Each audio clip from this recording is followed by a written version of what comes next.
G'day folks and welcome down to Power Reserve in Doveton for this week's episode of SFNL TV. Finals fever is well and truly alive here in Division 2. We've got the two premier teams in the Division 2 competition, Chelsea Heights and Keysborough, going head to head in today's second semi-final with the winner to go through to the grand final in a fortnight's time. Chelsea Heights coming off 2 weeks break, very nice and refreshed there, but Keysborough, they were tremendous in dismantling Caulfield last week. Should be a cracking contest. Let's see what happens. And joined now by the popular co-president of the Chelsea Heights Footy and Netball Club, Paul Larkin. Larks, welcome to the show, buddy. Thanks, Phil, and happy birthday for today, mate. Thanks, buddy. Mate, an impressive performance from you guys throughout the season, minor premiers, and now a couple of weeks off coming into the semi-final. How's the side looking? The side's looking good. We've got a lot of guys back now from injuries. We've had a bit plague of injuries this year, and now we've got pretty much of a full side and just a few guys that are working their way back in, and they know they've got a hard task to get back into the side. Yeah, absolutely. No complacency today, despite the fortnight off? No complacency. We've had literally full squads training for the last 2 weeks since we've had the bye. We planned halfway during the season when we knew that we were going to finish on top, and we knew that this is what we had to do. So the club we're all prepared at all things, and Brad Canavan and the coaching staff are just doing a fantastic job to get the boys prepared for our finals campaign. Yeah, no doubt, and a huge game today. Chelsea Heights and Keysborough, obviously, two the more prominent sides in the Div 2 competition. How do you see this one panning out? Pretty good. At the end of the day, both clubs get on very well, and there's a bit of history with both clubs, and it's going to be a good game. It's going to be a real tough, hard-fought game, and it's all going to depend on who gets out of the box in the first quarter, I think, and it's going to be a very consistent game. Yeah, nice one. Best of luck, Larks. Hope it goes well. Thanks, Bill. And lucky enough to be joined now by one of the Burra's biggest stars. Unfortunately, he's out injured today, Ryan Goodsir. Bomber, welcome to the show, mate. Thanks, mate. Thanks for putting me on. Great to have you, mate. Now, an injury in the last round, unfortunately. Tell us about the injury, how it happened, and how you're tracking with it. Not fully certain of how it happened. When I was sore and probably on another planet there for a few hours, but it's travelling okay. Had 4 plates in it, surgery last week, so trekking along okay. If the boys do the right thing and and get to the big dance, we'll see how we go. It'll be 50-50. So yeah, your cheekbone's looking a lot better than it was last week, so a bit of improvement. Yeah, still looking a bit like the Elephant Man, but some people are saying it's an improvement on my general looks anyway, so I'm okay with that. That's a bit rude. Mate, your side's been killing it this year, playing some great footy, and now a 1 win away from a grand final. How have you seen the side this year?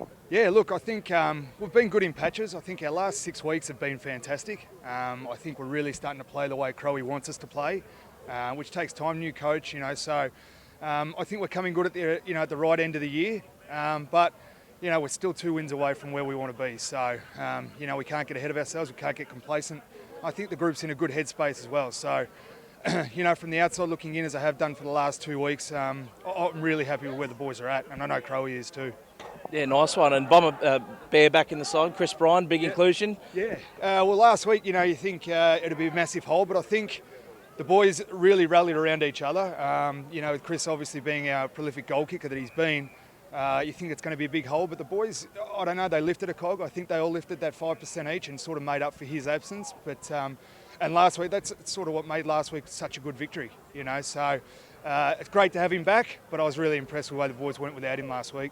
Yeah, well said. And one final one for you. Reading the footy record this week, that Chelsea Heights side you've never beaten. Yep.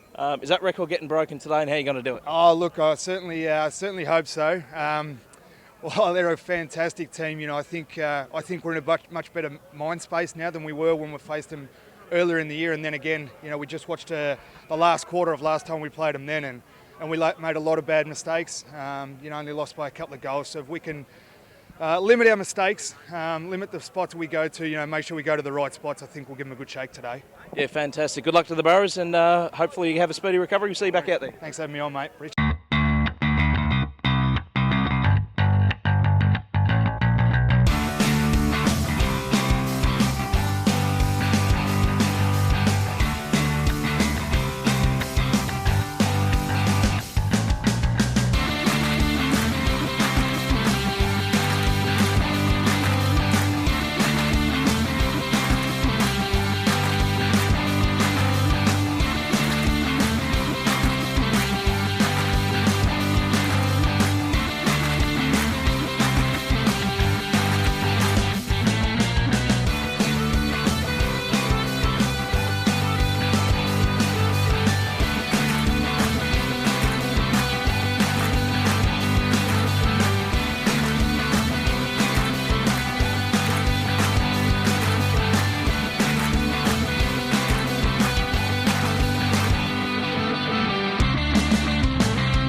And I'm joined now by the winning coach, Brad Canavan. Brad, must be happy with that, mate. Yeah, obviously getting the club into a grand final is a fantastic result. So, really pleased. And a bit of a grind, and we expected that. So to get over the line in the end, happy, very happy. Very tough sort of early on, low-scoring game, but you guys seem to break it open. Phil Smith in that second quarter really turned the game. Yeah, well, we came off 3 weeks of training and missing 2 games. So that was sort of uncharted waters for us, or any club, I guess. So we trained really well. We expected a grind in the first quarter, and then we were hoping the game would open up a bit for us, which it did in the second quarter, so we were happy with that. Came in at half-time, the boys were pretty confident that we'd be able to open up again. But look, to Keysy's credit, they fought it out really well, and we were lucky. Sort of, it didn't go another 10 minutes, we would have been in strife. So our boys just switched off a little bit at the end, but obviously very pleased. Yeah, absolutely. Now, a week off, then the big dance. How do you approach it, mate? We've got some plans in place, obviously, for training, so we'll be back on the track Tuesday, and we'll sort of just build the boys up again, train next Saturday, come out and have a look at the prelim, and then, put in place sort of what we did last week coming into this game. So hopefully it freshens the boys up ready for a grand final. Fantastic, buddy. Go and enjoy the win. Thanks, Will. Appreciate it.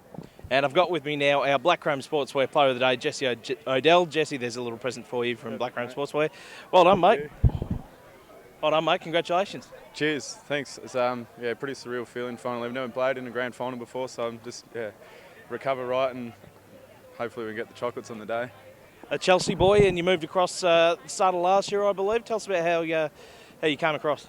I found it really good. It's a real family club, and there's so many people here that make you feel welcome. It's coming in from a different club and a bit of a reputation coming in from the MPNFL, and everyone sort of just made me feel welcome, as well as all the other boys that sort of rallied together. So it's a real family club, and everyone stands side by side. No one's bigger than the club, which is really good. And you seem to have fit in really well. I mean, a couple of different roles throughout the year, and dominated again today, particularly early. If I don't get my hands on it early, I'm going to go pretty quiet. So it's probably my main focus coming in every game, try to get a couple of early touches, otherwise I go missing. But it was a good feeling. Definitely good to have the win. Yeah, absolutely. Very, very much confidence player you are now. Super performance from the boys into a grand final. You must be stoked. How do you approach the week off? We'll probably recover tomorrow. We'll definitely recover tomorrow, and then train hard. We these last 2 Saturdays we've had off, we've worked our backsides off every Saturday training, and it's paid off today. We thought we might come in a bit fatigued, but we weren't. We're on from the hammer. It just goes to show that hard work does pay off. And yourself, preparation is absolutely key. Preparation's a key. I'll try and get home from work at a reasonable hour and sit down, have a good dinner, and probably have a beer or 2 to kill the nerves and just watch the footy. Big Tigers fan too, so last night just really got me rolling. And off the grog to make sure that you're in tip-top shape as well, you were saying? Yeah, pretty much off the grog. I have a couple to settle the nerves, but I think most players do, but nothing stupid. I don't want to leave any stone unturned coming into the grand final. Mate, you are the consummate professional. Go and enjoy the win, mate. Well deserved. Appreciate it, mate. Thanks. Cheers. So the Hyde is too good for the Burra here this afternoon. They win straight through to the Division 2 grand final in a fortnight's time and earn the week off as well. Not all doom and gloom for the Burra though. They play the winner of tomorrow's Caulfield and Murrumbeena game in next week's preliminary final. So they've still got one more shot at the grand final. But of course a tremendous game of Division 2 footy here today, and no doubt it's only going to get better from here. That's all we've got time for. We'll catch you at the footy again next week.